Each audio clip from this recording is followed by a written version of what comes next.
Welcome to our channel Mona kitchen. ఈరోజు వీడియోలో మనం మైసూర్ పప్పుతో ప్రోటీన్ రిచ్ బ్రేక్ఫాస్ట్ ఎలా ప్రిపేర్ చేసుకోవాలో తెలుసుకుందాం. ఈ డిష్ వెయిట్ లాస్కి చాలా బాగా యూజ్ అవుతుందండి.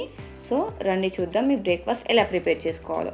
దీనికోసం ముందుగా మైసూర్ పప్పును ఒక 5-6 గంటలు ముందుగా నానబెట్టాలండి.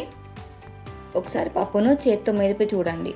దీనిలో వేయడానికి ఒక మీడియం సైజ్ బీట్రూట్, ఒక 4 పచ్చిమిర్చి, ఒక మీడియం సైజ్ ఉల్లిపాయ, కరివేపాకు, 1 ఇంచు అల్లం ముక్క, ఒక 4 వెల్లుల్లి రెబ్బలు, మీకు కావాల్సితే క్యారెట్ కూడా వేసుకోండి. సో రండి చూద్దాం. ఇప్పుడు జార్ తీసుకుందామండి. ఈ జార్లో ఇప్పుడు ఈ పప్పును మిక్సీలో వేసి మెత్తగా పేస్ట్ లాగా చేసుకోవాలి. సేమ్ ఇడ్లీ బ్యాటరీ కన్సిస్టెన్సీ వచ్చేలాగా ఎలా చేయాలో అలా చేయాలి. ఈ పేస్ట్ థిక్నెస్ సేమ్ ఇడ్లీ బ్యాటరీలా ఉంటుందండి.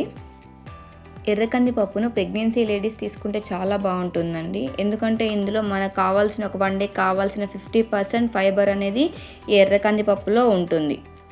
సో చూసారు కదా, పేస్ట్ అనేది ఇలా ఉండాలి. సేమ్ మనం దోశలకు వేసేది, ఇడ్లీకి వేసే బ్యాటరీ లాగానే సేమ్ కన్సిస్టెన్సీ అలానే ఉండాలి.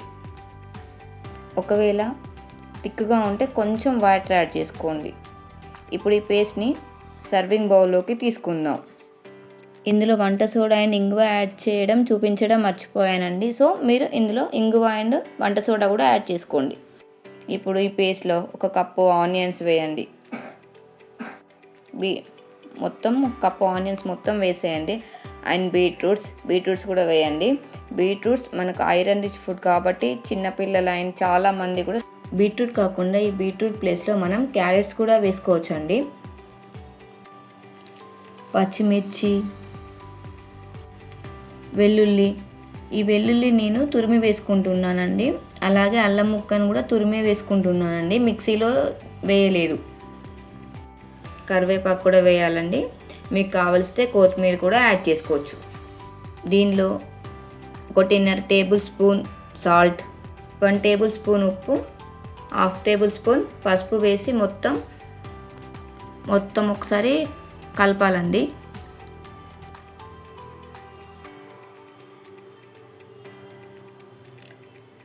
ఇప్పుడు స్టవ్ ఆన్ చేసి దానిపై కడాయి పెట్టాలి.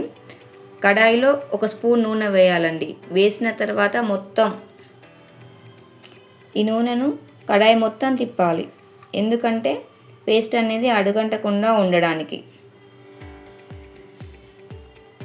సో చూసారు కదా, ఈ విధంగా మొత్తము స్ప్రెడ్ చేయాలండి. కడాయి మొత్తం మీద స్ప్రెడ్ చేయాలి. ఇప్పుడు ఈ పేస్ట్ని కడాయిలోకి వేసుకోవాలండి. ఇప్పుడు దీన్ని జెంటిల్గా ప్రెస్ చేయాలి. మొత్తం ఇట్లా అదపకుండా జెంటిల్గా ప్రెస్ చేయాలి.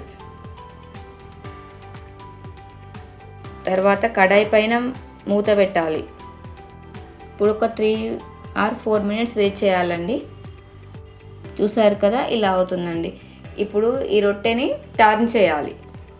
ఈజీగానే టర్న్ అవుతుందండి. మళ్ళీ ఒకసారి ప్రెస్ చేస్తూ ఉండాలి. ఒక 2 మినిట్స్ వరకు అనేది ప్రెస్ చేస్తూ ఉండాలి.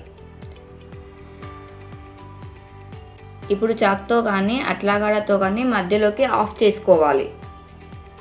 మధ్యలో బటర్ కానీ లేదా నెయ్యి కానీ వేసి మూత పెట్టేయాలండి. ఇప్పుడు మళ్ళీ ఒక 2 మినిట్స్ వెయిట్ చేయాలి. ఇప్పుడు ఇది ఉడికిందండి. ఇప్పుడు మొత్తం కాలిందో లేదో చెక్ చేయడానికి ఫోర్క్తో కానీ చాక్తో కానీ మధ్యలో ప్రెస్ చేస్తూ ఉండాలి. సో మనకు అది పచ్చిగా ఉందో లోపల ఉడికిందో అనేది తెలుస్తుంది. ఇప్పుడు మళ్ళీ ఒకసారి మూత పెట్టి ఒక 1 మినిట్ అనేది ఉంచేసేయాలి. సో తీసాం కదా, రెడీ అయిపోయింది. ఇప్పుడు మన దాల్ ఆమ్లెట్ రెడీ అయిపోయింది. దీన్ని వేడివేడిగా పుదీనా చట్నీతో కానీ టమాటా చట్నీతో కానీ చాలా టేస్టీగా ఉంటుంది. ట్రస్ట్ మీ, ఇది వెరీ హెల్తీ. ప్రెగ్నెన్సీలో కాన్స్టిట్యూషన్ ఉంటుంది కాబట్టి దీనిలో ఫైబర్ అనేది ఉంటుంది కాబట్టి ప్రెగ్నెన్సీ లేడీస్ వీక్లీ వన్స్ ఒకసారి ట్రై చేయండి. చూసారు కదా, చాలా సాఫ్ట్గా ఉంటుందండి. మీకు కనుక ఈ వీడియో నచ్చినట్టయితే లైక్ చేయండి, షేర్ చేయండి, సబ్స్క్రైబ్ చేయండి. Thank you.